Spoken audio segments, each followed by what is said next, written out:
আসসালামু আলাইকুম। আজকে অনেক দিন পরে আমাদের কবুতরের ঘর আপনাদেরকে দেখাবো। আমাদের কবুতরের ঘর মূলত ছাদের উপরে করা হয়েছে।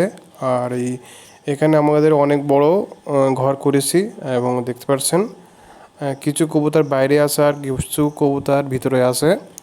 আমাদের কবুতর পালনের মোটামুটি খুব ভালো চলতেছে। আমরা বাচ্চা প্রায় প্রতিদিনই বিক্রি করে থাকি, আর মূলত বাচ্চা এখন খুবই কম আছে। দেখতে পাচ্ছেন আমাদের কবুতর অনেকগুলো বাইরে আছে, মূলত বাইরেও আছে ভিতরেও আছে অনেকগুলো। আর আমরা এখন খাবার দিচ্ছি, দেখতে পাচ্ছেন তারা কিন্তু খাবার খাচ্ছে। আর কিছুক্ষণ আগে খাবার দিছিলাম, ওই কারণে খাওয়ার চাহিদা খুবই কম। বিশেষ করে কবুতরগুলো সব বাইরে আছে আকাশে গাছপালায়, আর ভিতরেও অল্প কিছু আছে।